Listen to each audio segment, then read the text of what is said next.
Баршаңызға сәлем, каналыма қош келдіңіздер. Бүгін сіздермен өте жұп-жұмсақ болып дайындалатын сосиски в тесте дайындайтын боламыз. Ол үшін видеоны соңына дейін қарап, каналға тіркеліп лайк басуды ұмытпаңыздар. Шұңғыл ыдысқа жылы сүтімізді құямыз. Міндетті түрде жылы болу керек, немесе сүттің орнына су қоссаңыздар да болады. Кейін үстіне қантымызды салып, аштығымызды салып, тұзымызды салып, жақсылап араластырып аламыз. Сүтіміз жылы болса, аштығымызда жақсы көтерілетін болады.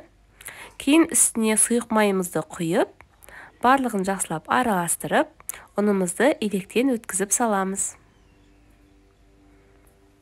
Кейін барлығын араластырып, жұп-жұмсақ қамыр дайындап аламыз. Кейін қамырымыздың бетін жауып, жылы жерге көтерілгенше жарты сағат немесе 1 сағатқа қоя тұрамыз.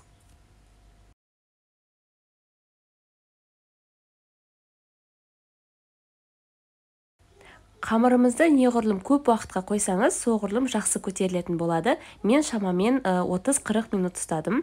Кейін шұжықтарымыздың шетін осылай кесіп аламыз. Кейін қамырымызды жайып, видеода көріп тұрғандарыңыздай. Ұн ештеңе қолданған жоқпын. Егер де жабысқақ болатын болса, ұн қолдансаңыз болады.